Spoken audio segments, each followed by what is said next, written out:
Goodness gracious. Hello, YouTube. We are the Nerdosphere. Welcome to the chat.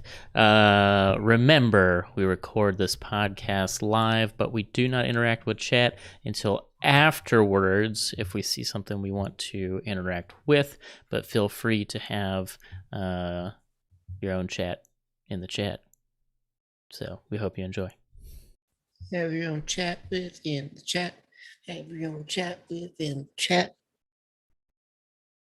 I don't know how you guys put up with this whole live thing when you have to present Corbin to the world. I don't know. Like, I already struggle with it enough when I have to deal with this on the anime podcast when I'm like, okay, nobody's visually seeing this. Yeah.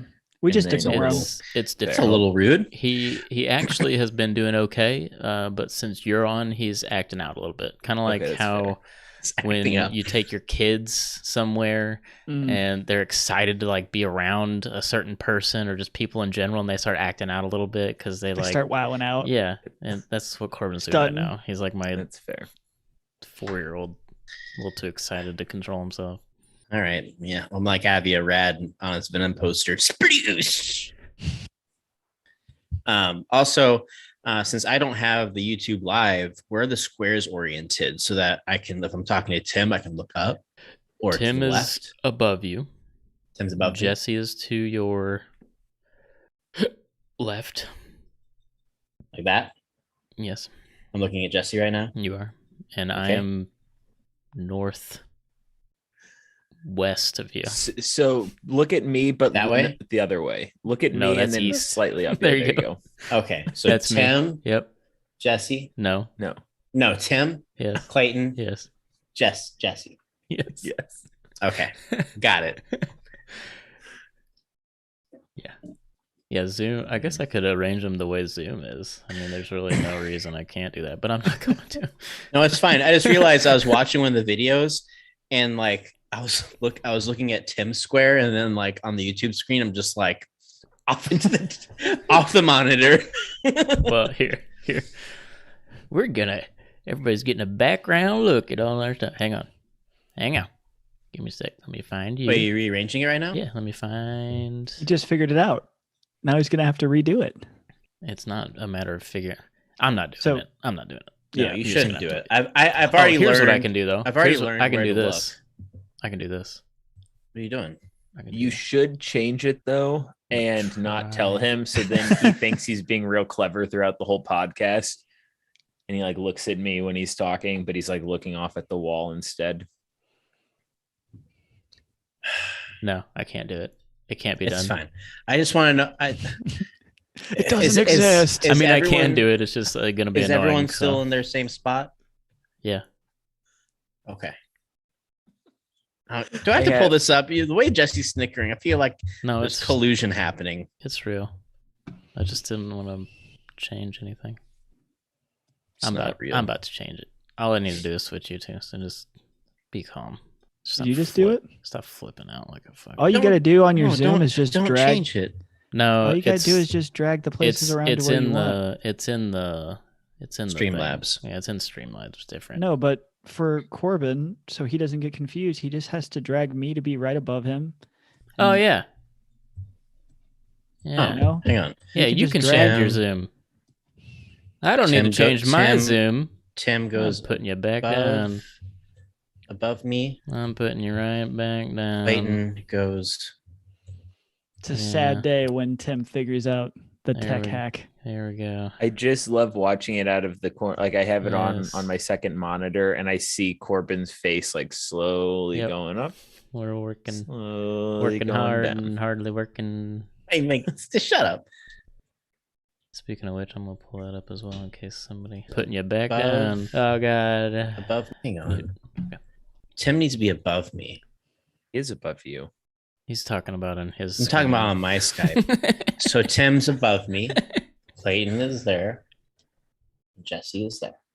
Yeah, so you got it right. So if you look on your screen, are you looking at Jesse right now? I'm looking at you right now. Now look at Jesse on your screen. Now look at Tim on your screen. Yay, we've done it. Yay. All right. Well, now that we've got that out of the way, let's go ahead and get started. Make sure you clear your throats. Yeah! Good God. Hello and welcome to the Nerdosphere. I'm one of your hosts, Clayton, joined, as always, by the biggest palate this side of the Mississippi, my brother, Corbin. Hey, how you do? Totally peeing my pants tonight when I go to sleep. Drink a gallon of water this late at night. Let's go. We're also joined, as always, by our bestie best friend, Tim Selleck himself, Tim Jarin. I'm actually nice and smooth. I finally trimmed her off for the first day of school pictures. I couldn't go ratty on a Lifetime picture. First day of school picture? That's not a lifetime picture for you. That's a lifetime picture Why for are your you in daughters. your kids' first day of, first of all, Because it's Why because is it's your first there. day of It's school our first day of blah blah now? blah. My kids have been in school for like 2 weeks. I can't answer that question. Everybody around us has been back at school for 2 weeks. We went back today. I don't freaking know. But you guys don't take pictures with your kids on their We take first day of pictures school? of the kids. We don't You take don't pop- pictures with the kids. You don't pop in and take a picture next to your kids? It's not my picture to take. You're so vain. It's their day. I probably think this What picture kind is of monster about It's are you. you? their day. One day your kid's gonna want to look back and they're gonna want to see what dad looked like. You're There's not gonna plenty remember of what Daddy pictures of looks me. like, 'cause There's he went and go pictures get at a my carton of birthday, cigarettes and a there's milk. pictures at Never showed up. Christmas.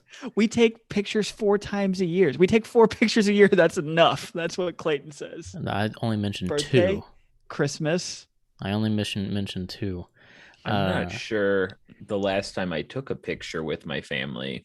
It's been a long time. I mean, I obviously haven't been to my first day of school in like 15 years, but you know. I couldn't tell you the last time I saw my family.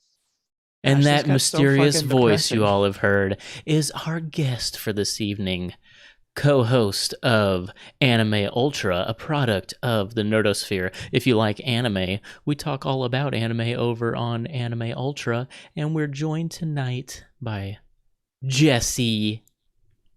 Heyo, how's it going? Pretty The good. I was trying to come up with t-shirt a Knuckle nickname, touch me, and Jesse, I knuckle didn't. touch me. I was gonna say like Messy Jesse or it's all that's good. all. That's all I came up with.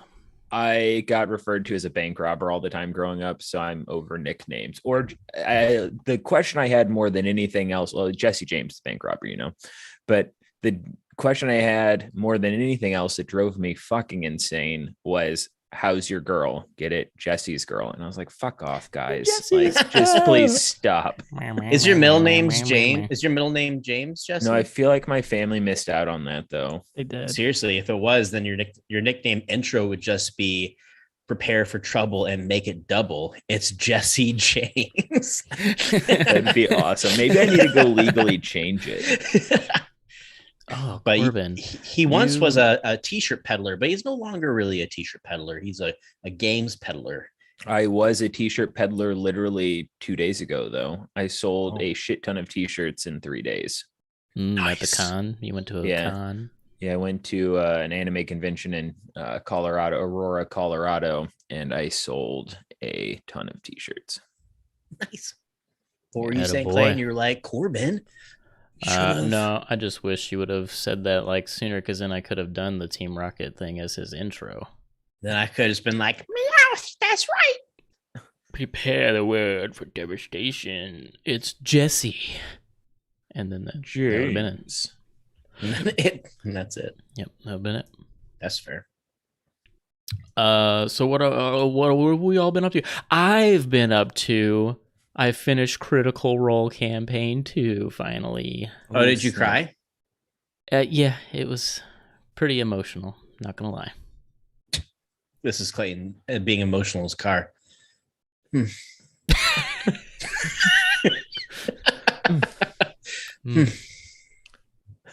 Yeah, it's like I feel like I could cry, and then it goes away. Interesting.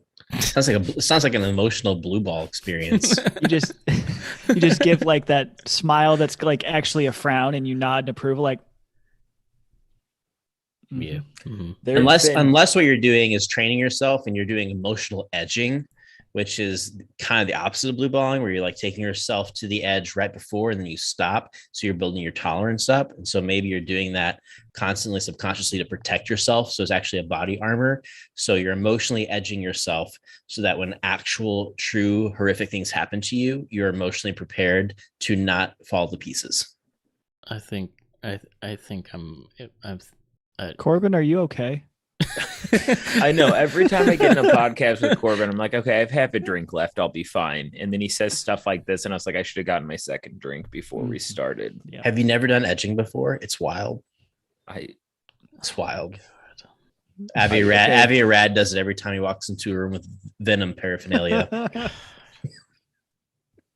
So I might need to go to the dentist. I'm trying to ride this thing out, but I'm 90% sure I lost a popcorn kernel in the back recesses of my wisdom teeth, and it fucking hurts. I can't get it, and it's either gonna pop out or I'm gonna go to the dentist and have him pop it out. But I'm trying to figure out what's too long to wait. So did you get this at the most recent movie you saw? No, or were you just randomly eating popcorn? I love eating popcorn. I got back into Destiny, and I've had this thing for like 2+ years where I eat popcorn when I play Destiny. It goes hand in hand. That's fair. Just like edging and sex. Oh my god. So you can buy the like picks like at Walmart or Walgreens. Just get you one of those picks. They're probably like $1, and just have Morgan get back there and pop it out. No big deal. It can't be different than cleaning a dog's teeth, right? Yeah, exactly. It's the same thing. I mean, less maybe. risk of getting bit by accident. It just sucks because, like, for starters, like my wisdom teeth grew in because I had enough space, and the dentist was like, you can worry about that later. But all it's done is cause me problems because, like, it like makes the gum like a little bit swollen back there, but it's like at the edge of my jaw, so like it hurts to like close my mouth. How you brought it back around to the edge again. I know. Oh, I didn't even think about that. Mm-hmm. Yeah, no, I had the same thing where I had all my wisdom teeth come in fine, and then I had a family friend of mine just offer to take them out, who's an oral surgeon, and he's like, "I'll just do it for free." And I was like, I was just sure. picturing like some pliers, like yeah. He like knocked me out in the garage, and I was like, "Let's get in there, guys." That's fantastic. Now I have heard that extracting your wisdom teeth is actually a far less like invasive procedure than like having them prematurely pulled.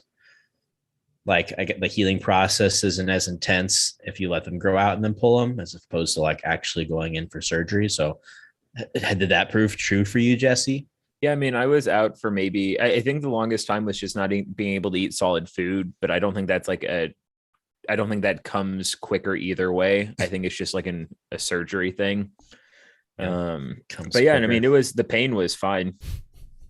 I was pain free after the first 24 hours. I believe, anyways. Got you. Tim, how have you been this week? I've been terrible. Why? Everything's gone wrong over the past week. We'll talk about my most recent movie theater experience when we actually do our review. But I had this guy today. I'm in the bathroom. Mm-hmm. There's three urinals.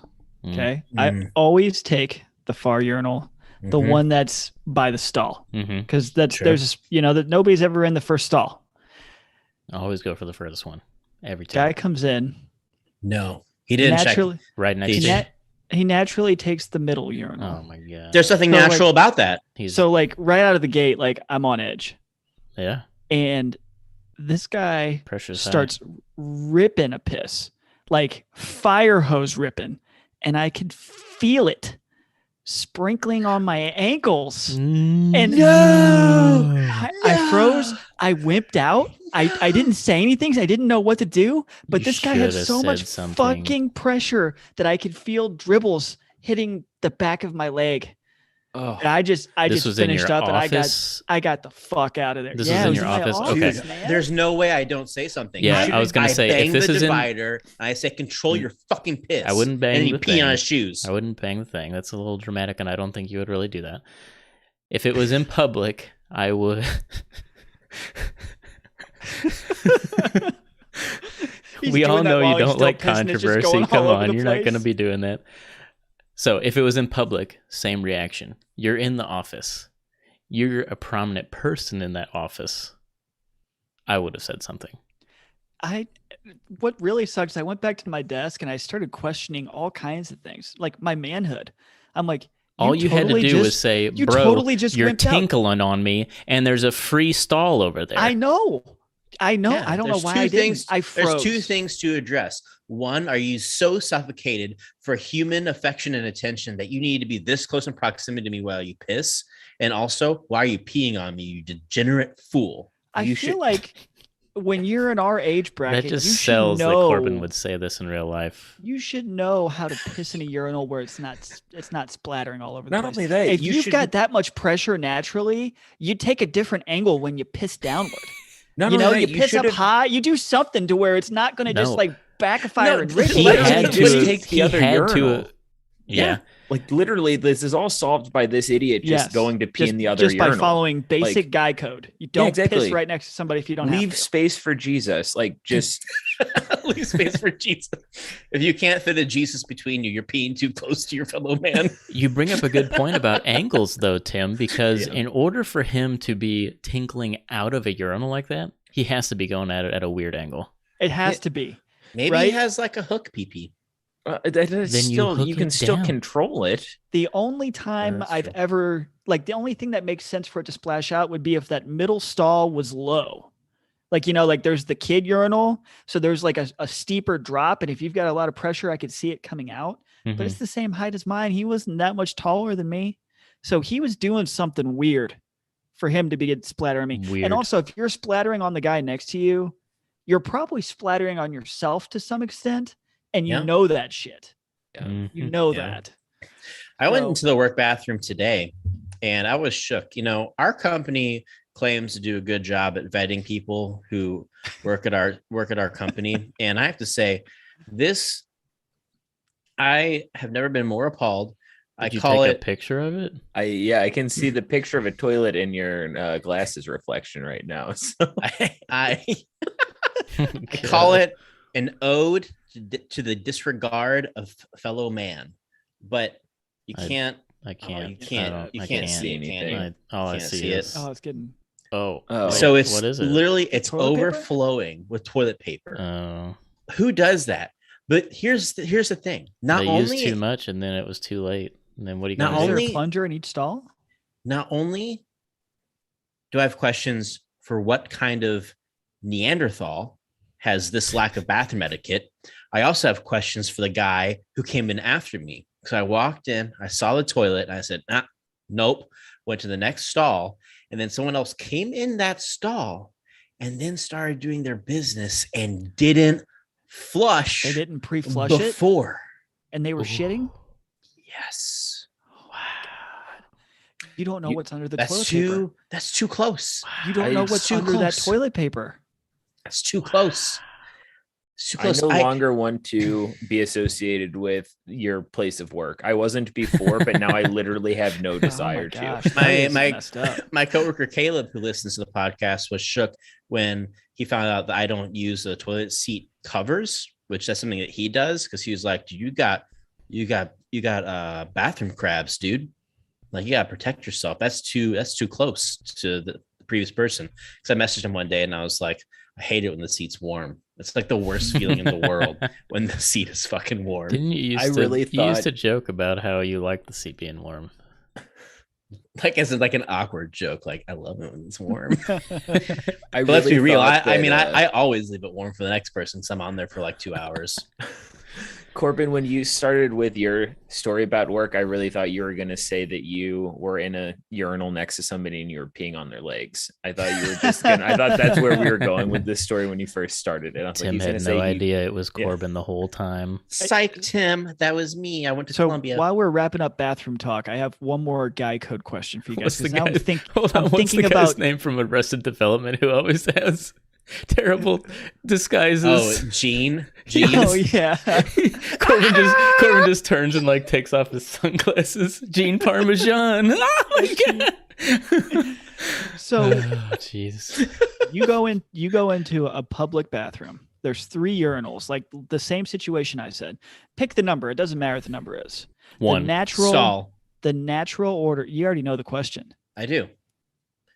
So the guy's in the middle. You don't ever split. So like if there's, first urinal's taken, second one's open, third urinal's taken, you have to piss. You go to the stall. Clayton, I go to the stall every time. Do you go in between the two, or do you go to the stall, or do you wait? I go between the two. I never take up a sit-down toilet when I have to pee unless it is the only choice. I do the same thing, and I even leave the door cracked open, which is maybe weird. I don't even latch the door. I just treat it like a urinal at that point. Yeah, no, that's actually what I was going to say. Like if all of the urinals are taken and there's nobody in line for the stall, I'll go to the stall and I actually just leave the door open. Yeah, I need to make a statement that I'm not sitting down and pissing in my mind. No, exactly. See, I like going to the stall because once I'm in there, it's like, I get to do a little primp time. I can take a piece of toilet paper, blow my nose, check my Twitter feed. Corbin locks the door and opens up his man purse and pulls out Corbin, do you check your mirror phone with a ring light. I do. So you're on your phone. I can't do it. Jesse, you're at a urinal. Do you have your phone in your hand? I only do it if I'm the only one there. I will never take my phone out in a public restroom if there are other people in the restroom. I just won't do it. It's one of those where the last thing you ever want is to be at a urinal on your phone and some guy be like, "Are you taking a picture of me?" Or some guy's piss tinkles all over it. I mean, yeah, exactly. There you go. Clayton, phone in or phone out at a urinal? At a urinal? I'm never at a urinal long enough to justify having my phone in my hand, so it is always in my pocket. That is the correct answer. Is it? All right. It is, definitely. If you're at a urinal long enough to need the phone to distract you, there's something else going on. You never have one of those old. You never have one of those old man pees where it looks like you're getting ready to get on top of a horse saddle, and you're like, and you're like, no. That's another reason why I don't pull my phone out. We've talked about this. There's a little bit of a competition when it comes to pissing in public. I want to start fast and I want my stream strong. And if I've got my phone out, my head's not in the game. And all of a sudden, before you know it, the guy next to me could be wrapping up and I haven't even started and I feel like I've lost. And you just spiral out of control from there. Do I even have to piss? What do I do? Do I just pretend like I pissed and flush the toilet and leave? If there's one thing I've learned from all of my time sitting in bathrooms, like Solid Snake underneath the cardboard box, it's that there's an alarming amount of men who are extremely comfortable to go into the bathroom, use a urinal, not be alone, and then just fucking rip ass while they're also having this power stream competition. And I just don't. That's never me. That's a different breed of person. Agreed. It's crazy. I've talked to people and they say as you get older, it's just something that happens. You can't do it. No. I've had a couple of times. It's not just something that happens. It's just you just become rude. I've had a couple of times where one slipped out, but it was never like a thunder fart, right? The guys you're talking about, they shake the walls when they do it. It's like and a that's statement. not an accident. That's not I'm old. It slipped out. No, you just took pride. Haiti is struggling right now because of that fart. Come on. You probably need to go wipe, but Corbin's peeing and blowing his nose right now, so you can't. I think the thing that I've gathered from this conversation is that Corbin's blowing his nose in the stall. But also that he spends too much time in a public restroom. He does. We talk about this all the time. We do because I have a work where me going to the bathroom is not a detriment to the product line. I spent most of my life in retail, right? So if I had to use the restroom, I had to be super quick because my absence was affecting people. But now my absence doesn't affect anyone, and I don't have to hold it. I spend my whole day on the toilet. So now you've gone past the deep end where maybe you're going too often. You won't be able to control your bladder anymore because you have this freedom of just going and taking as long as you want. Oh, 100%. I have realized that. 100%. I have realized that I can't hold shit worth shit anymore. All right. Well, if you didn't know, this is the Nerdosphere, a product of the Nerdosphere. This is the flagship podcast. We discuss everything from the big screen to the small screen and anything in between. whether it be a show, a movie, a game, a music. If you can nerd out about it, we'll talk about it. A music? And You did tonight, that last week too. Where have you we're been, gonna Corbin? be discussing Shang-Chi and the Legend of the Ten Rings, and how it is just bombastic when it comes to financial gains and critical reviews. And That's actually, true. let's just start with that. Not only has Shang-Chi broken through this timid climate and trepidation of whether it will succeed or not, but it has set a record for Labor Day weekend. It brought in $150 million worldwide through opening weekend, and that is the most a movie has brought in over Labor Day since 2007. So holy crap. It's crazy. What do you know off the top of your head what movie that was that brought in that much on opening Don't. weekend? I don't know. I don't. I'm curious to. I'm like trying to rack my brain what came out in 2007 that would have been. Maybe The Dark Knight. Could have been The Dark Knight. I feel like that was the perfect opportunity for Jesse to have it up on Google and be like, "Do you happen to know off the top of your head?" And Clay go, "I don't know." Well, actually, it's. Well, let me tell you. It was Halloween. Was it really? It was Halloween. That's the only The Rob movie, Zombie Halloween movie. That's the only movie I've ever walked out of the theater on. Yep. Really? Halloween. I was actually sick to my stomach after one of the first scenes. Like it was Too gruesome. Yeah. It was the scene in the woods, and I got up and I was like, I can't watch this. I was like, this is too much. I can't say I've actually watched those movies. He beats it as like a middle school kid or early high school kid. He like beats somebody to death in the woods with a stick, and you're like, nope, not doing this. It's very gruesome. Yeah. I don't know if I'd say they're worth your time. If you love scary movies, you should watch them, but just know you're signing up for a true Rob Zombie horror flick that's over the top with brutality. Yeah. I will say the second half of that movie is really good. Like the chase between him and Laurie Strode, like it's really, really good, but the movie is hard to watch at times. It is an uncomfortable feeling because it's too graphic. It's almost like how I felt watching Saw movies later on. So it's like, all right, like all you guys are doing is gore porn at this time, and I can't stomach it. It's not even scary. It's just cringe. And that's what you get sometimes with Halloween. Yeah. Agreed. Now, where's it sitting at now with Rotten Tomatoes, Clayton? Is it still at a 98? It was as of yesterday. It's at a 93% now. Oh, that seems more normal. 98 was a bit extreme. Well, so let me rephrase that. The audience score is still a 98%. Yeah, audience is 98. The tomato meter itself is 93. Yeah, as of right now, from the audience score, I saw somebody post this infographic.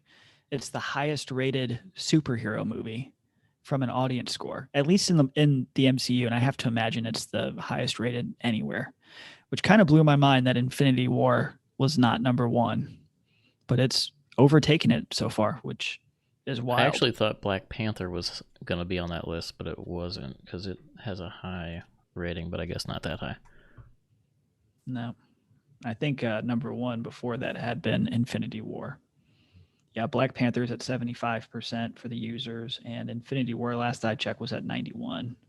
That's crazy to me. That's yeah. The Dark Knight is close, so it's at 94%.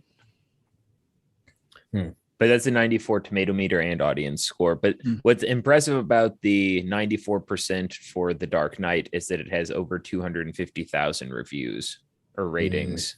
That's what's impressive about it. Yeah, that's a really good average. Yeah, that's shocking to me because the Clayton and I tried to be reserved when we walked out of that theater to like not say too much to each other so we can have an actual conversation on this podcast. But the thing that I said was I really liked the movie, but I wanted to love it and I couldn't. Yeah. You're talking about Shang-Chi? Yes. I really liked it. I wanted to love it and I couldn't. There's a lot of things that got in my way that we'll get into in this episode. For those who are listening, this is going to be spoiler filled. Yep. So if you are one of the rare few who have not gone out to go see it, go see it. Support your theaters. It's very important during this time that is happening.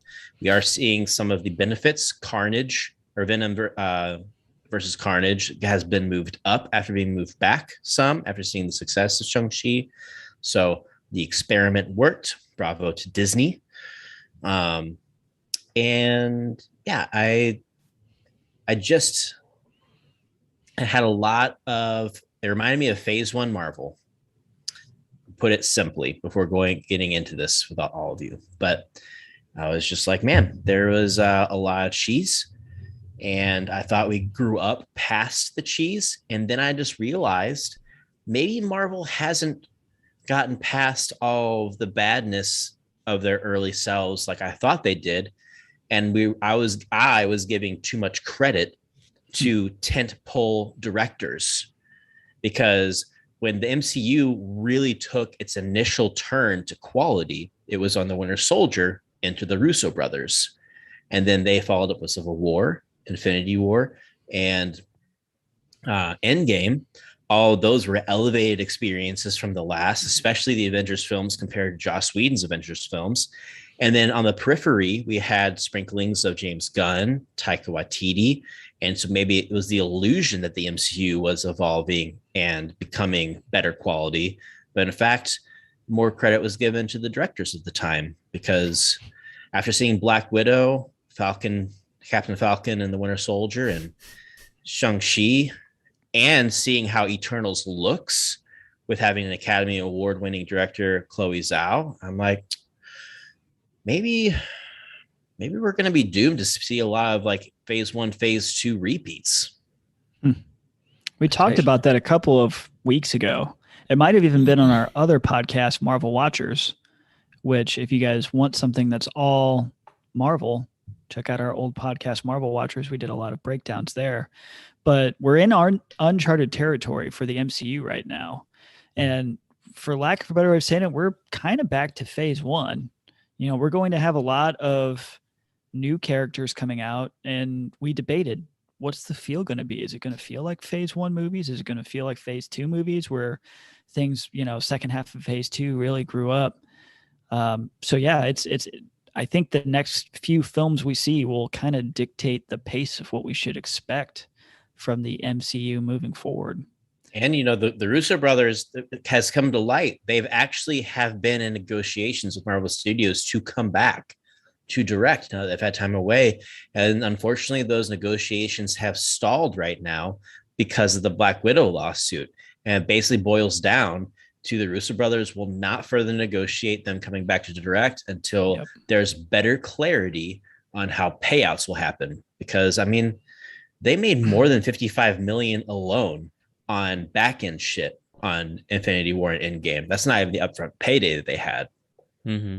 So, yeah, and I mean, you can't blame them. Like, if you are a highly talented, in-demand director, and you can't have a crystal clear contract on how payouts are going to work with video on demand, why put yourself out there and commit yourself to a huge project that you could maybe really be just stubbing your toe on? So I can't blame them one bit. See, I get really frustrated with that argument. When somebody's worth over $55 million, why the fuck does it matter how much money you're going to get paid? Like, being frank, like if I was good enough to direct a movie and I made $55 million off of one, I wouldn't care. I would want to do it for the art's sake of directing movies. Like, it seems weird to me that we have top dog directors and millionaires in the world that are more concerned about how much money they're going to get paid compared to actually making good content. Now, I'm not saying that they need to pay out of pocket for anything. I think that's one thing that you want to avoid, where you see a lot of directors now, not Ben Affleck, Matt Damon was talking about this on some podcast I was listening to him about, where there was a movie he wanted to do, and he was talking about how much out of pocket he would have paid because of the streaming thing to direct his own movie and to get it going and profit sharing and all that type of stuff. Like, if you're going to lose money, then no, sure, don't do that. But it seems weird to me that we're in a day and age where somebody cares about how much money they're going to get paid when they literally had a $55 million paycheck. Like, it's bizarre to me. I'm a capitalist at heart. If your MO is I want to make money, I will never fault somebody for making money. I don't disagree. Like the people who have a ton of talent and they just sell out for the money and make dog shit, I think that's a little bit of a different argument. But like the Russo brothers can go make high quality art centric movies anywhere. And if somebody says, hey, I'll pay you double what Marvel is, I would go take the double. I'd have no reason not to value my time and my ability to bring another company millions of dollars. That's the X factor to keep in mind. They're bringing a company that money. It's not like they're saying, hey, you know what, Tim, Clayton, Jesse, Corbin, I want you to see this movie for cheaper because I just made it for the art. No, like Disney's just going to pocket the money. So if the Russo brothers are going to bring people in to theaters, they should get their cut that they're worth. Not to mention them, especially like all of their big money was made off of Marvel because they came from directing TV. And from making that money, they started their ABO studios. So they became their own movie production house as well. But kind of swing this back around, though.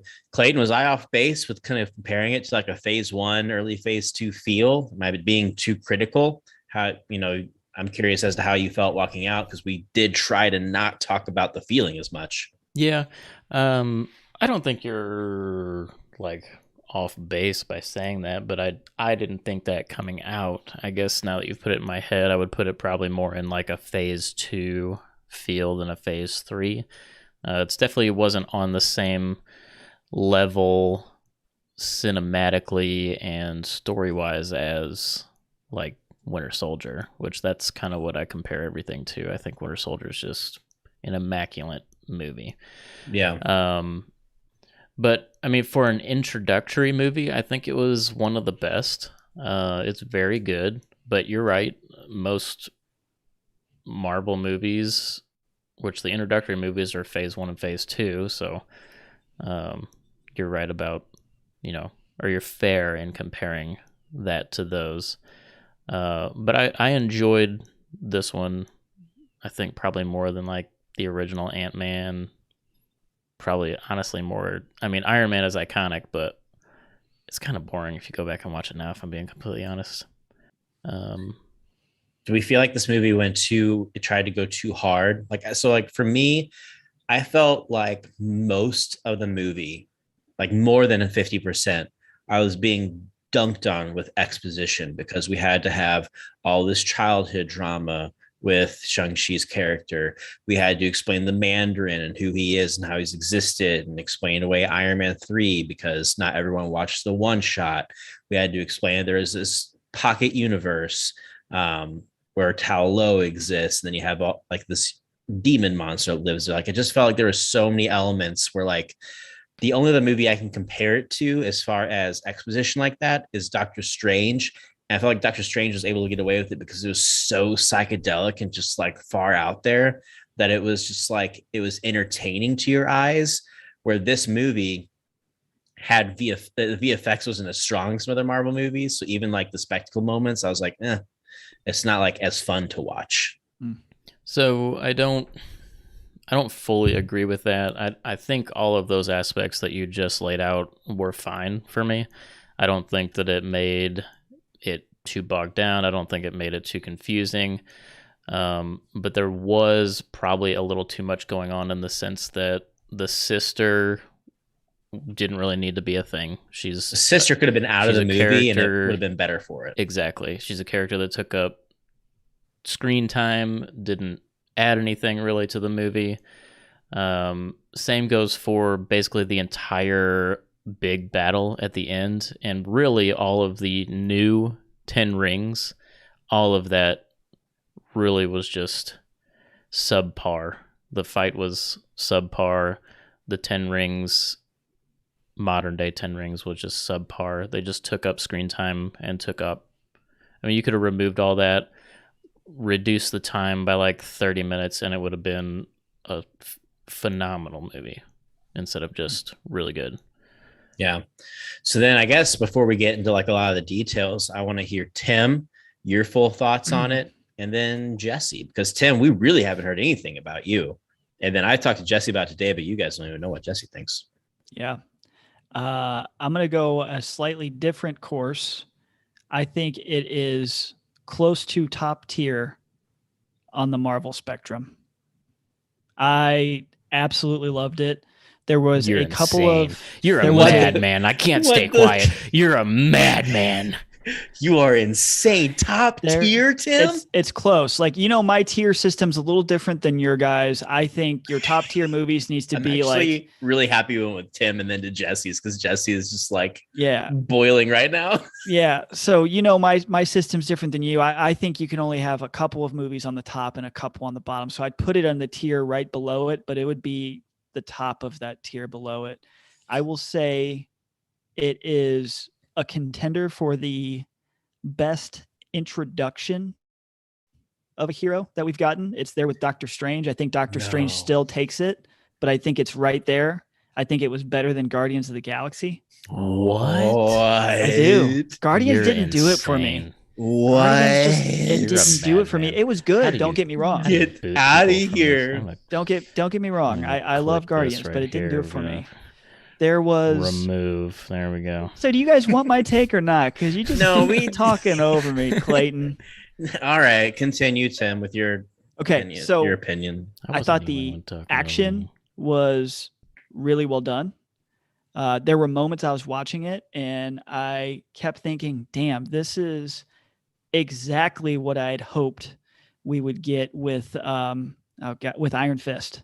You know, we had really good martial arts mixed with some like kind of urban hip hop music, especially on that bus train. I'm like, man, this is exactly what Iron Fist should have been. And they missed the mark. I'll agree with that. There were a couple of moments where I thought the CGI was a little cringe, which was surprising for me because I don't say that about Marvel movies very often, but particularly that bus scene, it felt like every time they went out of the bus to show the bus maneuvering down San Francisco, it looked incredibly fake to me. Yeah, so it lacked weight. Like one of the things when it comes to that kind of shit has to do with how heavy an object is interacting in its environment, and it was too light when it was going down that street. And I was like, ugh. But I mean, I thought the story was pretty compelling. I was all in on the introduction of dragons and creatures. I thought that was a cool twist to the MCU. I didn't think the story was bogged down by the addition of the sister. I'd put an asterisk next to that. There's clearly going to be a second film. She's clearly going to be in charge of the new 10 rings.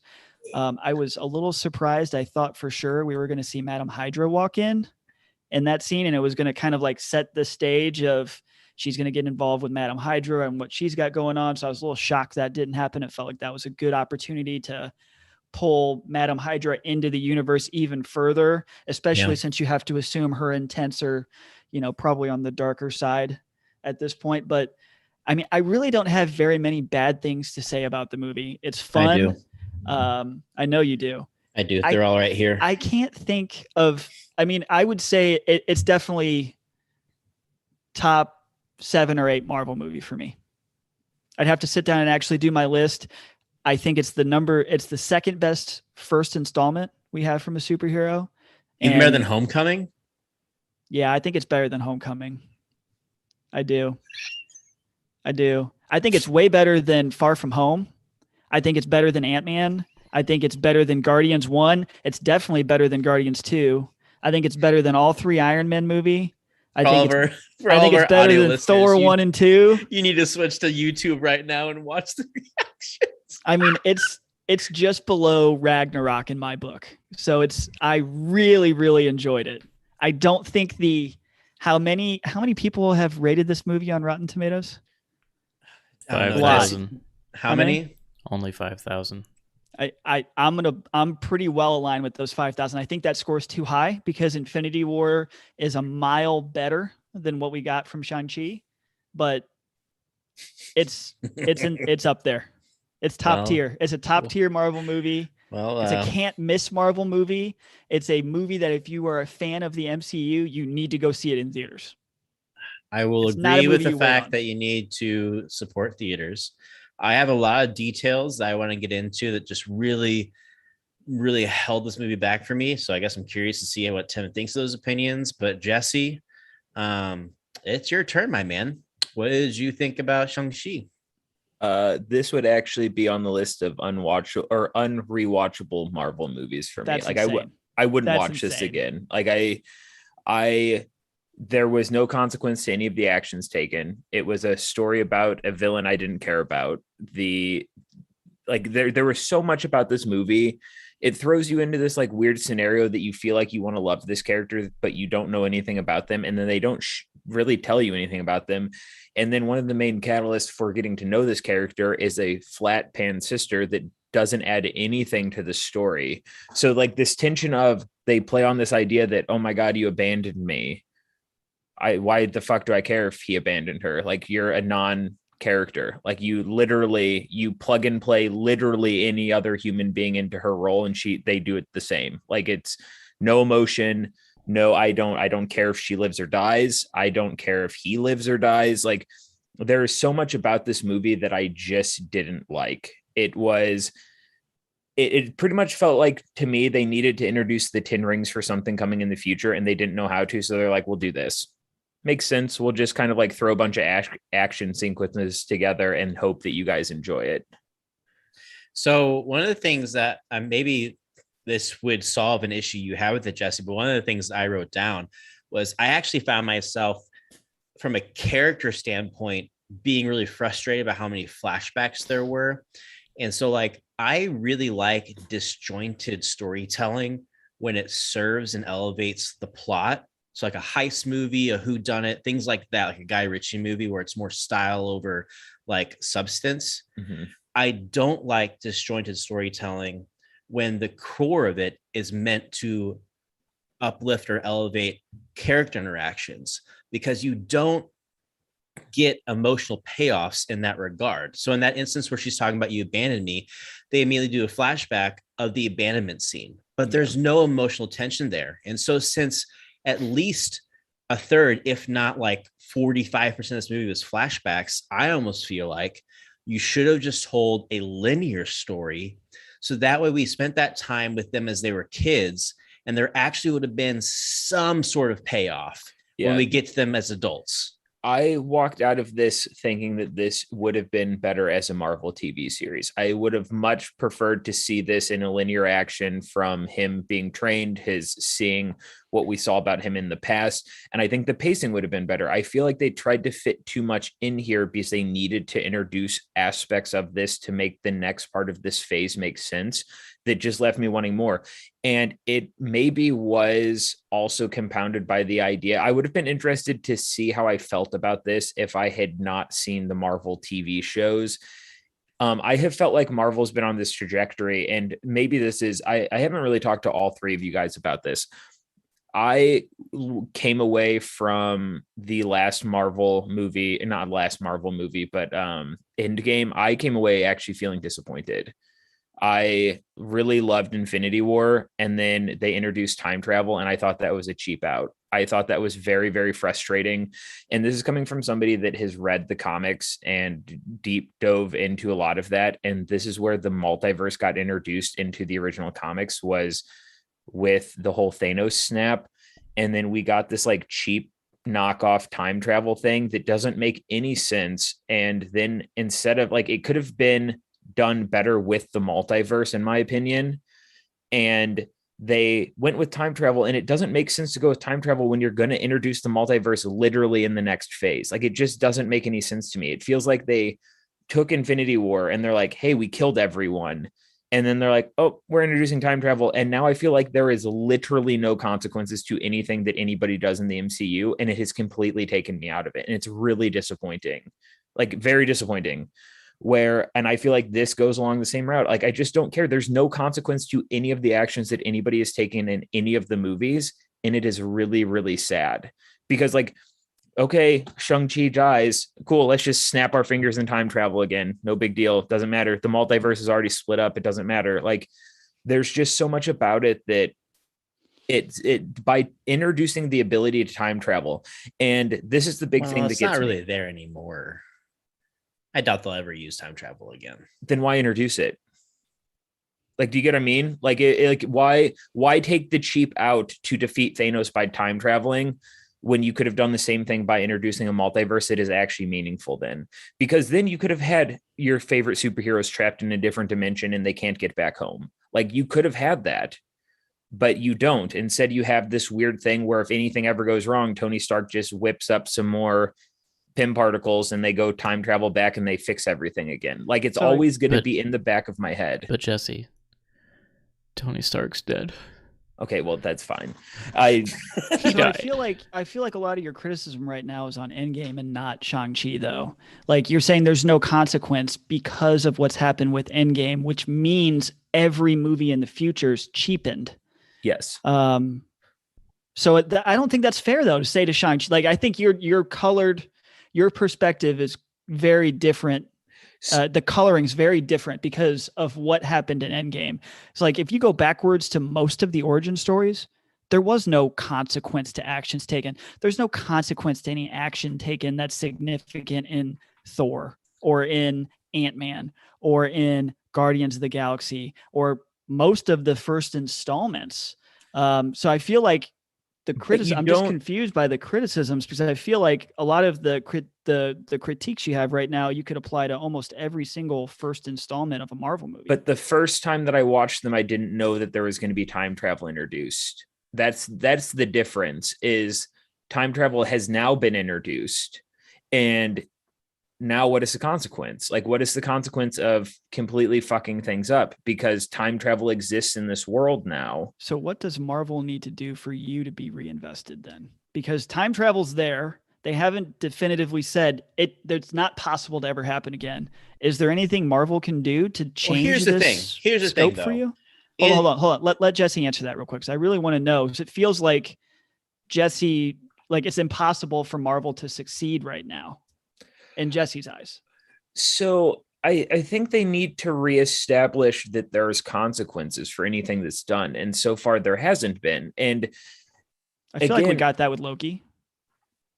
100%. Loki broke the multiverse. Completely changed it. We've got it with Scarlet. I mean, like the TV series completely went through after Endgame and said, there are significant consequences to you doing these actions. And we're starting, like, that's what it feels like the rest of this phase is really based on.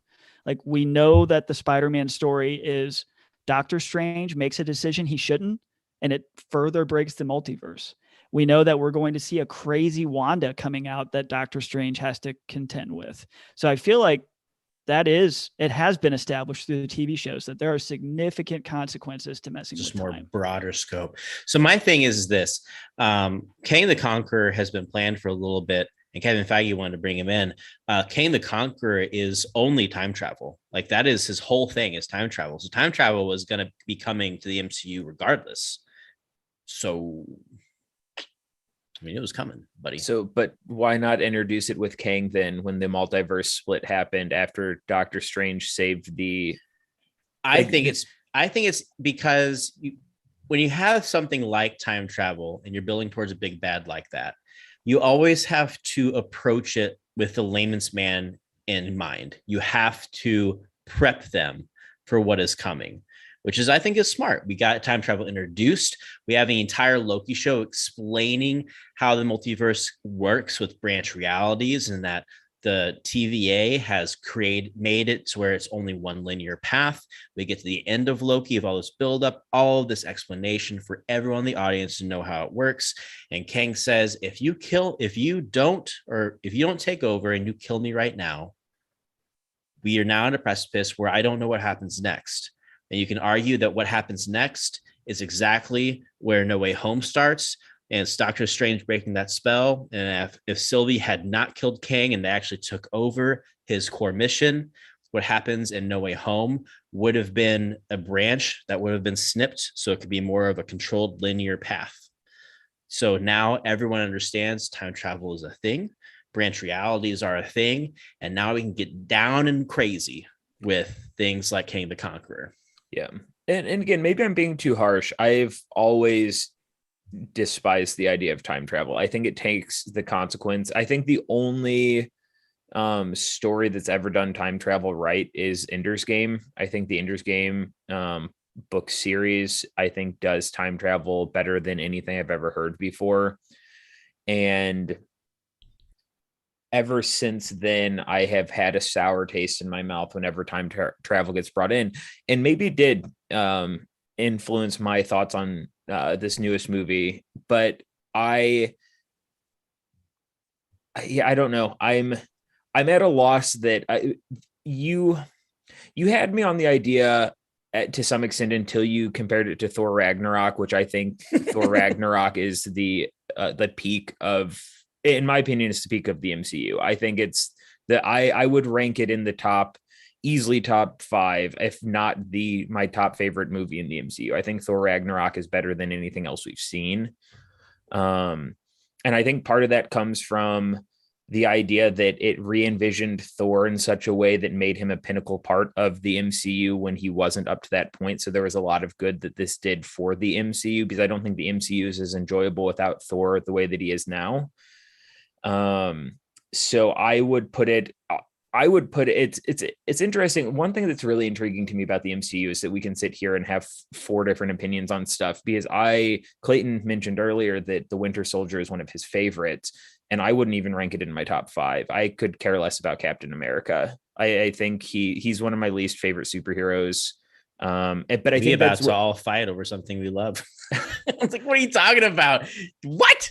Yeah, I'm not a huge fan. And again, that's not meaning, that's why I was like, my reaction to what Tim was saying wasn't that I was reacting to Tim's opinion being wrong. It was just how crazy it was versus my opinion, because that's what's beautiful about the MCU to me, is that we can have this varying opinion and it doesn't mean that you're wrong about it, right? Like, I don't think that Tim liking this is... No, Tim is wrong. So real quick, Jesse, but before we move to the next person here, you mentioned it's on your list of unwatchable Marvel movies for rewatches. Throw me a couple of movies on that list, because my list, I think I've maybe only got one movie on that list. So maybe. like Iron Man 3. Yeah, no, that's what I was gonna say. Iron Man 3 would be one I wouldn't watch again. My man. And so let me rephrase. Like, I will rewatch this. Like, I will watch this probably again with some other people. I'm not going to, like, if somebody's like, hey, do you want to go see this? And it's like a group of friends or whatnot, like, sure, I'll go. This isn't a movie. There are some movies on the Marvel list that I will go back and watch on my own. I'm like, Thor Ragnarok is one of those that I would go back and just throw it on while I'm doing some other stuff. I think it's that good. This is never one that I will just be like, hey, you know what? I'm going to put this on in the background. It's just not going to make that cut for me. I think it would be Iron Man 3. I think the first 2 Thor movies are really, really bad. I don't enjoy Thor as a character. The story's intriguing in the first 2 Thor movies, but Thor as a character himself is kind of lackluster. I think it would probably be those 3. I think Age of Ultron, when I first saw it, I felt that way about it. But then knowing what I know now about the MCU, I would go back and watch Age of Ultron for the Easter eggs. I think there's a lot of stuff that was revealed in Age of Ultron that you don't realize how big of an impact it has on the rest of the film series. But it would probably be those 4. First 2 Thors, Iron Man 3, and then Shang-Chi. I don't know that I would really care to watch again. The correct answer is Iron Man 3 and Captain Marvel. That is it. And I think Black Widow. Yeah. Okay. Yeah. I forgot about Black Widow. I think I would put Black Widow bad. Now, I think Shang-Chi had a villain problem. Yes. And I'm curious to see what Tim and Clayton especially have to say about this. But I, for one, felt like the dad as the Mandarin, Wenwu, who is also his name, was too empathetic. He was a bad guy in the beginning, but when he was with the mom, he was a good guy. And like, she was murdered. So I totally understand like how he went off the deep end, what he did to his kids wasn't the coolest. But like, when, he said like he thinks that his wife is alive, and Shang-Chi was like, well, what are you going to do if they don't let you in? He's like, well, I'll burn it to the ground. Like, as a man who is trying to reconnect with who he believes the love of his life, no one will stand between that. And so like, I totally get where he's coming from. And Shang-Chi is just appalled that he would do that. I'm like, that is a That is a normal reaction for a person who is deeply in love and has power. If someone's going to say, no, I'm not going to let you in, and that is the barrier to get to the person that he loves and to save them, he will burst through that barrier. And hearing how like all their events, like to have Shang-Chi be on the beach and he's like, I'm gonna kill my dad because he's the one who killed my mom, and all this, that, and that. Like, it seems like a very childish response. It didn't really make sense. But then the actual villain is like this demon thing that's behind this wall, and I felt like it kind of came out of nowhere. Like I felt like they spent too much time not talking about and leading up to this creature. And there was just other things that just made me feel like, like this thing wanted the Mandarin because he had the 10 rings and could burst through the wall, but he's had the 10 rings for 1,500 years and has never reached out prior. And it's made mention that this thing has reached out to many people in the past. So why did it wait so long? In my head, I'm like, what would have been cool, it's a soul eater, is maybe it reaches out to the Mandarin because he's lived so long, so his soul is more powerful. But that had nothing to do with it. So it just seemed like plot armor to get to that cool climactic battle, which was fucking dope. I loved the fight. And it was like a Final Fantasy thing. Like, it was like, I watched it and I was like, you know what? Maybe live action anime can be a thing. So I have a thought on this I kind of want to get Tim and Clayton's thought on this because it kind of ties into something I mentioned to you earlier. I'm under the belief that we're going to find out that Shang-Chi and the Wong that we saw in this one and all of that were in a different multiverse. I think the ending showed that the post-credit scene or whatnot showed that they're in a different multiverse. I think there are hints there that suggest that. And I think that's why we get a different Mandarin or owner of the 10 rings that was susceptible to the Dweller in the Dark, because it was a variant that was more in love with his wife at the time than what we saw. Because it also doesn't make sense to me that you go 1,000 years controlling the 10 rings and this is the first love of your life you ever come across. Like, are you kidding me? Like, you for 1,000 years you didn't have somebody that made you feel this way, like, up to this point. That's called beauty, Jesse. So my thought, I will let Tim and Clayton kind of answer to what I just said there. My thought for the reason that this is in a different multiverse is going to get branched by Doctor Strange in the Multiverse of Madness is that Wong kind of seemed a little bit out of character to me in the entire film. Every time you saw him, you felt like maybe he was a little bit different. But the one that really got me was Bruce Banner was not the combined Hulk at the end, which we don't see at any other given time after he is combined with the Hulk in Endgame. Like, once we see him as the combined Hulk, you never see him again. When he has the arm damage at Tony Stark's funeral, all that, he's still the Hulk. He's not Bruce Banner. He's the Hulk version of him. And it's weird to me that you have him show up in this like hologram that is him talking, and he's back to Bruce Banner. He does have the arm damage, but he's not the Hulk version. And then we have the weird sequence where Captain Marvel mentions calling her on her cell phone when we're very well aware that she only has a pager. Like, there were two big things there that I was like, okay, like, that doesn't make sense to me. These aren't the two people that I know. And maybe it was just them forgetting or not caring, or like Corbin said earlier when I brought this up, he said that maybe they just wanted to do that and they want to introduce Bruce being able to change back and forth. So they just did it here to save money so they don't have to explain it later. But to me, it felt like enough to latch onto that I was like, maybe this is a branch of the multiverse that we're going to see where this is variants, that this is why we haven't heard of the 10 rings until now within the multiverse, all of that type of stuff. Clayton? I think you might be reaching, buddy.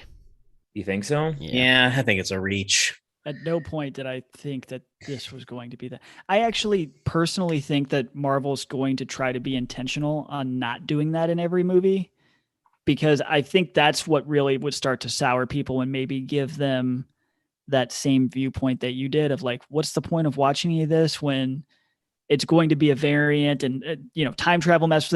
I really don't think we're going to see that outside of a very explicit way for a while, right? So like, we know Multiverse of Madness, we know Spider-Man.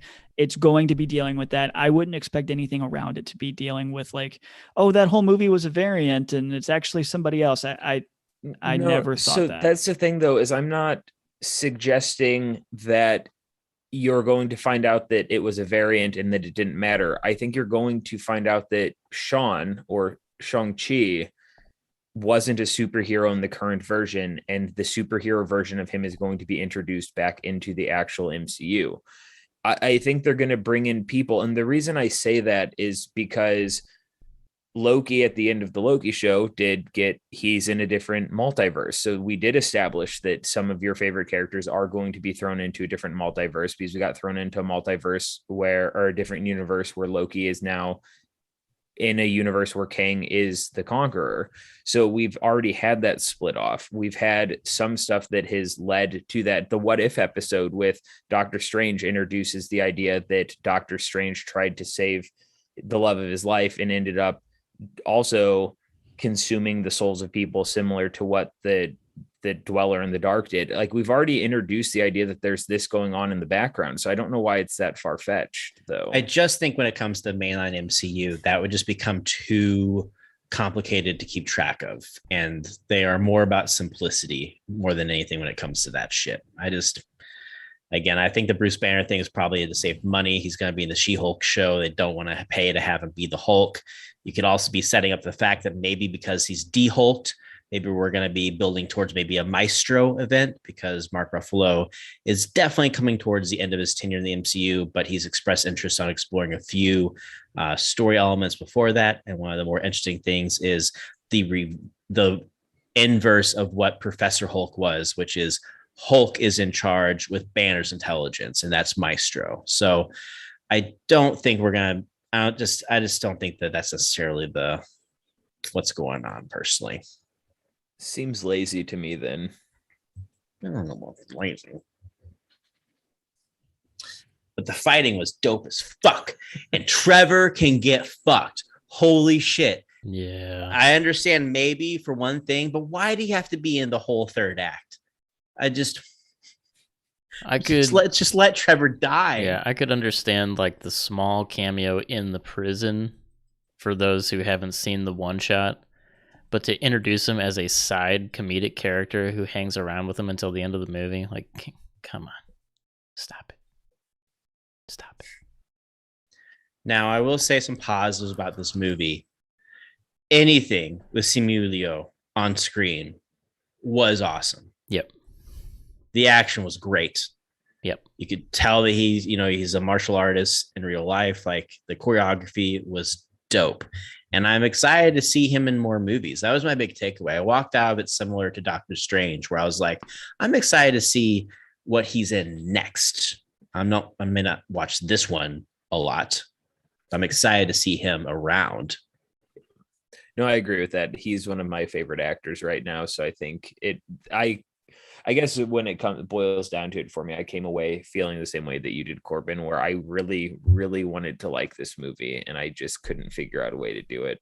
I walked away being like, this fell short of every expectation I had. Also, do we think maybe Wong will be the new Coulson in the MCU? Seems that way. He's everywhere. I hope so. That would be dope for me personally.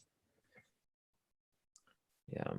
Yeah, I really hope so. Did any of you guys watch the TV show? I don't even remember what it's called. Shield, Agents of Shield. Did any? Don't watch it. It's not canon anymore. Well, it never really was canon, but it's especially not canon now. Yeah, that's what I thought. But I just never even watched an episode of it. But I knew that Agent Coulson was in it. My mind is just blown right now that you guys are being this hard on it. Like, I'm just. There is the scene where they're showing like the dragon scale armor, and they're showing this shield worker working on a fully finished, detailed shield, and he's just hitting the rubber mallet, and they're using VFX to like make shockwaves, make it look like he's working on it. And I'm like, this is lazy. Like, at least like make it seem like you're actually forging the dragon scales into like a weapon or piece of armor. I was like, this is silly. And I felt like I was watching a bunch of LARPers in the middle of the field fighting.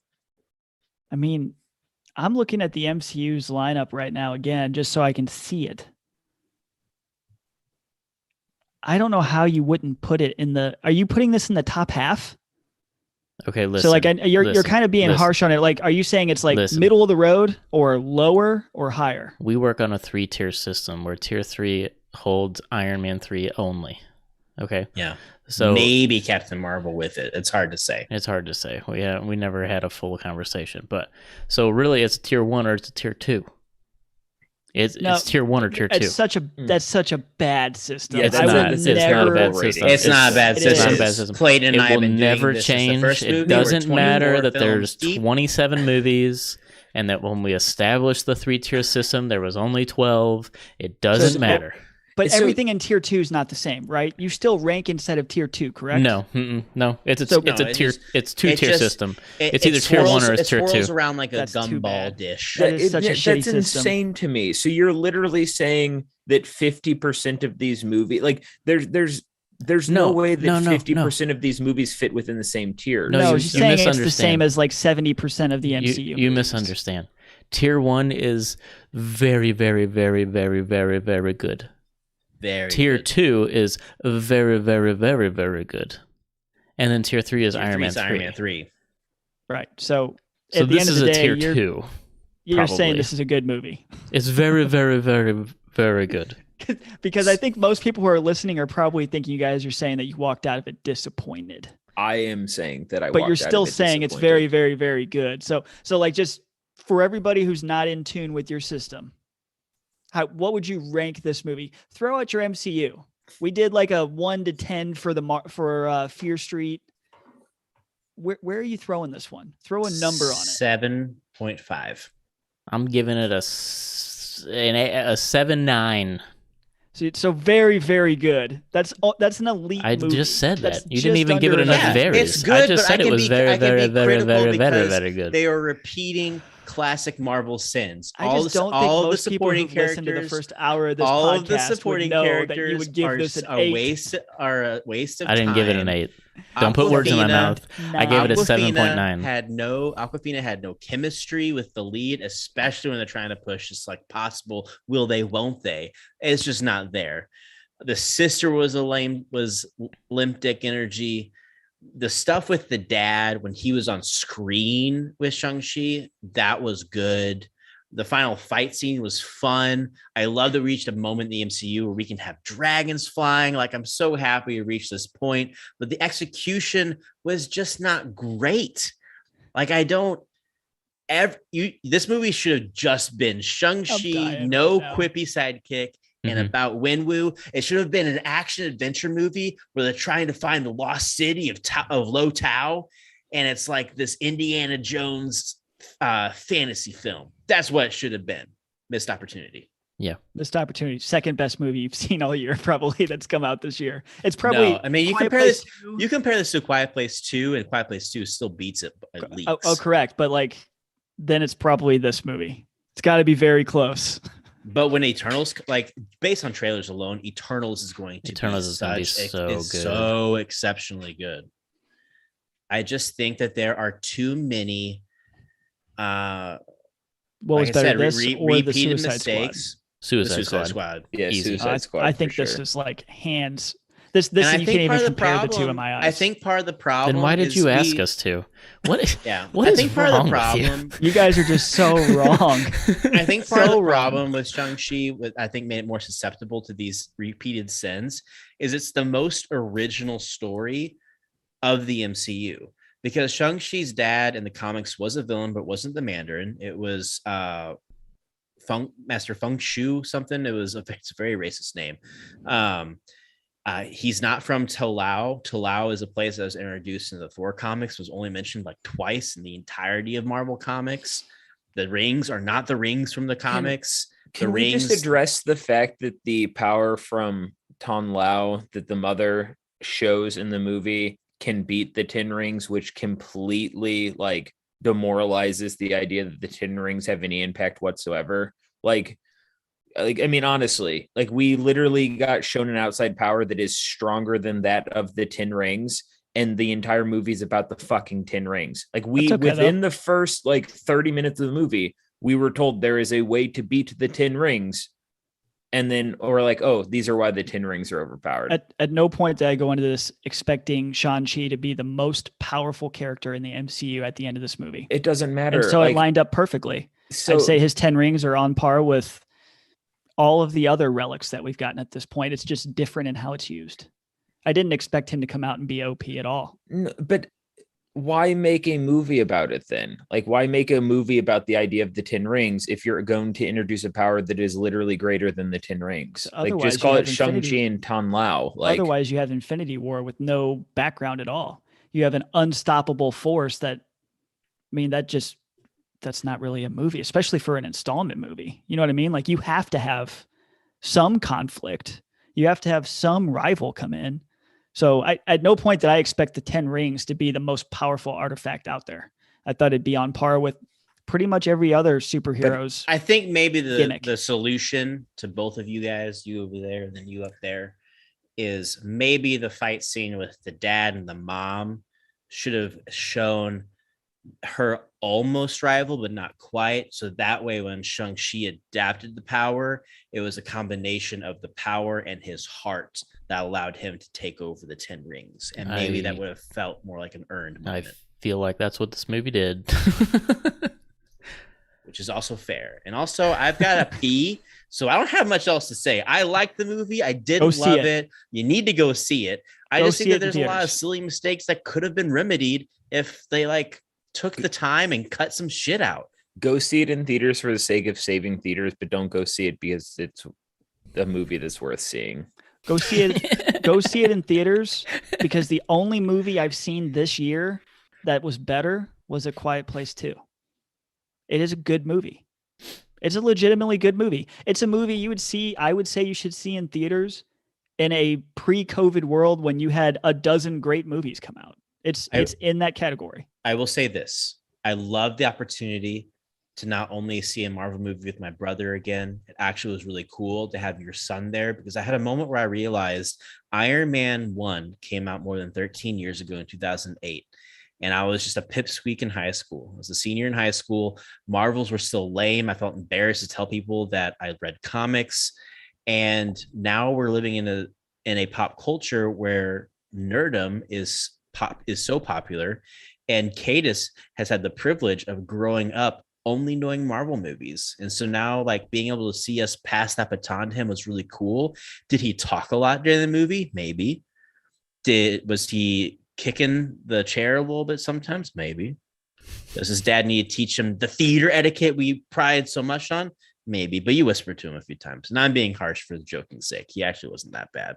He whispered one time where I and anytime Cadis does this thing, almost sucked his soul. Cadis does this thing where if the theater laughs and he doesn't understand the joke, he laughs extra hard to make it seem like he gets the joke. So the theater will be like, ha, ha, ha, ha. And then after they've laughed for a few seconds, Cadis just goes, and I thought it was the cutest thing. Yeah, that happened twice. I can't remember when, but one of those times it was very loud. He laughed very loud. So, Clayton, what are your final thoughts? Final thoughts are, it's a great movie. It's a great movie. We're hard on Marvel movies because the quality and the bar is set so high. And it is a really good movie. The fight scenes, Shang-Chi as a character and the actor is amazing. When he's on the screen alone or with his dad, you're telling me the scene where you're telling me the scene where he's sitting there with Awkwafina and he says, I said by himself or with his father. It doesn't. Yeah. So what? That means that I said by himself or with his father. So Awkwafina would not be one of those scenes. That's not a chef kiss scene. Yeah, but can you make up the fact that that whole scene where I'm gonna have to kill my father, and then he literally sits there and does the thanking man pose for a second, and then gets up and walks away? You're going to sit here and tell me that makes for good cinema because it doesn't. I didn't say that. He didn't say that. He said anything with Shang-Chi by himself or with his father. Yes, but then you also said that this was 7.9.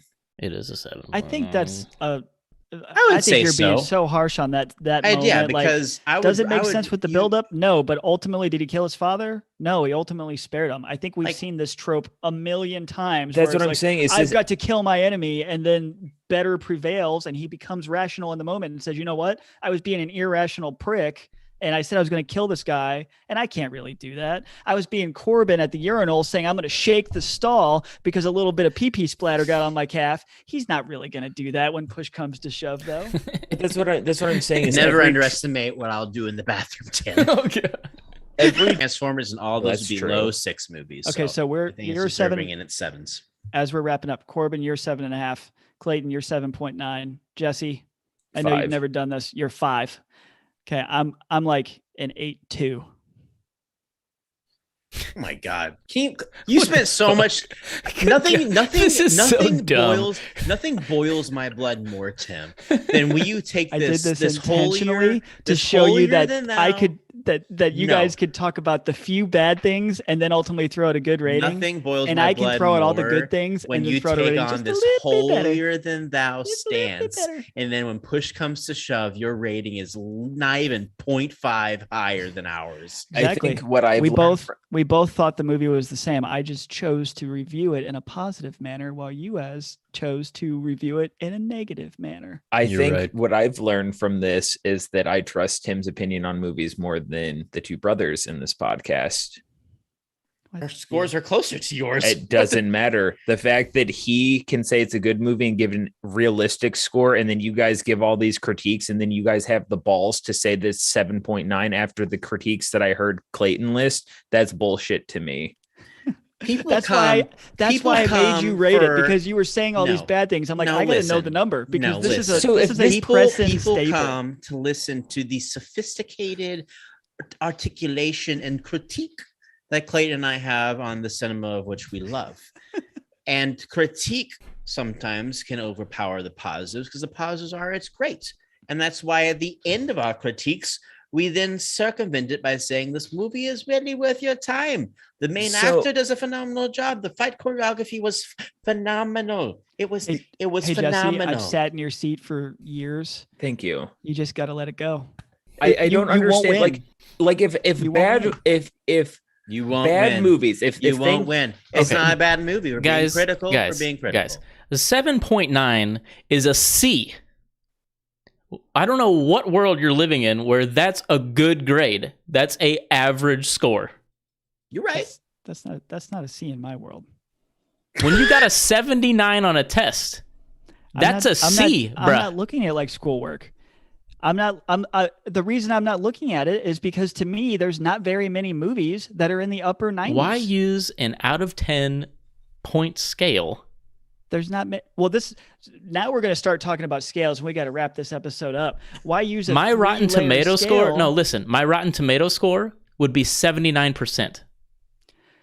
I'm not looking at it in terms of that because look, the reason I'm not That's what you asked. What are you talking about? The reason I'm not is because I'm not saying there's many movies that are 95 plus. There's like, I don't know, 20 movies that I've seen where I'd say like that's 99%, that's 97%. No, you two are not bonding over this. It's not like I can sit there and say, hey, there's a 10-point scale. 100 movies that are an A plus. I don't do that. I say, if you went on Rotten Tomatoes and you saw a movie, I'm going to consider watching this, and it had a 79%.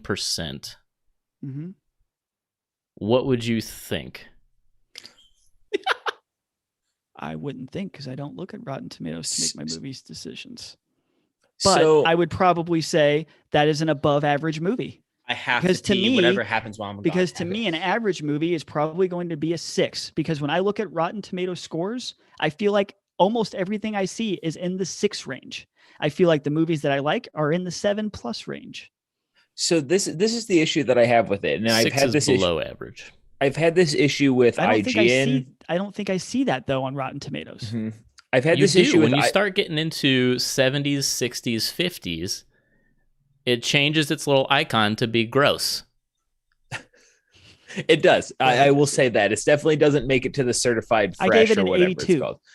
Yeah, you gave it a B, and I gave it a C. I will stand with that being No, I'd probably go like B+ then if we're going to go on that scale. My problem is that the weight of what I rate a movie affects the rate that I can give every other movie after that one. That's correct. And by having a 2-tiered system where a 79% fits into tier 2, that means that everything else is higher than that, right? That is which also means correct. So if we're going on that scale where 79% reaches within, that means so. Okay, let me ask you this. I now keep in mind I haven't seen A Quiet Place 2 yet, which I really want to because I loved A Quiet Place 1, the first one.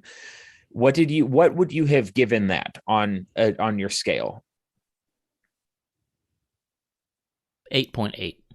So the reason I say that is, to me, the difference now, if I hear these critiques coming out about this and then you rate it a 7.9, that means that to get to an 8.8, it has to be that much better. There's not a lot. There's less than 10% difference between the two, right? Mm-hmm. So the idea there is that it weights it to me where if this still fits in your tier 2 and it's a 7.9, that means that now I'm going to assume everything worse than this is anything that you don't rate as 7.9 is now worse than Shang-Chi, which means if I was going off of your grade, I would literally never see. Like if you told me, hey, this is worse than Shang-Chi at a 7.9, I would never give it a chance. But that's why for my opinion, my ratings are consistent. Just because you had a terrible experience with Shang-Chi doesn't mean that my weighting, the weight that I put on my rating should be any different. I gave Shang-Chi a 7.9, a C. I gave A Quiet Place, which I also had some issues with, and I talked about it in the podcast. I gave it an 8.8. You gave it a B+. So with the critiques that I heard both you and Corbin list about Shang-Chi, I just don't know how it could be a 7.9. I don't know. That's the issue with movie scales, right? Where like it's the issue and the beauty of scaling movies like this, where also in no world is a C very, very, very good. Yes, exactly. That's what I'm getting at. That is not very, very, very that good. Would fall you don't into rave about your kid coming home with a C on their report card. See, we're talking about two different rating systems, though. See, and another thing you guys are doing is you're trying to quantify. So I'm saying you can't. No, win. listen. You're trying to quantify and compare our 3-tier system. Mm-hmm. Is it a 3-tier? A out of 10 system, which you guys impose upon us. We don't walk out and say, "Oh, Corbin, that was a 7.9. Yeah, I think it was a 7.6." We go, "Was it a tier 1 or tier 2?" That's it. We hold each other. You're the ones we love each other. Imposing. So tier 2. Okay, give it a score out of 10. Then hold to your integrity and don't give us a rating. Tell us he asked us to give us a rating. We're on a podcast and Tim says rate it out of 10, and I'm just going to say nope. Do it. No, like if it's an MCU movie, I'm changing my score since we're going to base it off of schoolwork, because to me 7.9 is not very, very good. If we're going to base it off of a 1 to 100, think of it like school. I'm going to give it a 90. I'm going to give it an A. You gave it an 82 a second ago. I'm giving it an A. Write it down. I just looked at every MCU movie. Jesse's over here trying to pick apart by comparing a ridiculous rating system that me and Corbin have and will never give up to a out of 10 situation and compare and somehow quantify our 2-tier system comparing it to a 10. And Tim's over here saying, well, if we're going out of 10, it's an 8.2, but if we're talking about schoolwork, it's a 90%, which is two totally different grades. You brought up the schoolwork. Jesse was onto it because of the weighting. He was onto it because of the weighting, because when I look at movies on Rotten Tomatoes, I don't see a lot of 9s. I don't. There's not very many of them out there. Do I see a lot of people get an A? Do I get a lot of A's in school? Yeah, I got a lot of A's. It doesn't mean like I was great at what I did, like it was an A. It's different. I don't see a lot of 90s. I don't see a lot of 4s. I see a lot of 6s. I see a lot of upper 5s and a lot of 6s. So to me, a 7 is good. An 8 is very good. And if you're in the 9s, you are elite. Yeah. You are like all-time great. So that's how I view that. Y'all are lunatics. You're talking about three different things. It's the reason I listed this up. Yeah, sorry. Clayton, do you want to take us home? Before I lose my mind. We have a 3-tier system. No, I'm just kidding. I will say this. I do agree with you that Iron Man is at the bottom of whatever MCU list anybody ever comes up with. And if they say otherwise, they're wrong. After this podcast, I'm going to go through phase 1, 2, and 3 with you guys. And I'm going to make you tell me which movies in each phase are better than Shang-Chi. And Fine. It's not going to be very many. Okay. Clayton, just rip the Band-Aid off. Thanks for joining us this week for a heated review of Marvel's newest hero, Shang-Chi. We came to review a movie and we ended up being reviewed ourselves. This is a deep dive look into the inner workings of not only ourselves, but each other as a group. And we thank you for taking that journey with us. Remember, if you're on an Apple device, scroll down, give us a 5-star rating, leave a few kind words if you don't care. If you're not on an Apple device, that's okay. You can help by sharing the podcast. If you love us, we know that you know somebody that will love us as well. And you know what makes consuming content better? Consuming content with those you love. If you really like us, go over to patreon.com/the Nerdosphere, where you can find exclusive perks like maybe a Discord server and ad-free podcasts, trivia, stuff like that. Check us out. Bottom tier is only $1 a month, and that gets you access to our supplemental Nerd Tea podcast. That puts you in there with Iron Man 3. Just keep that in mind. No, tier it's opposite. Wait, no, stop it. We love tier 1 too. We'll see you in the next one.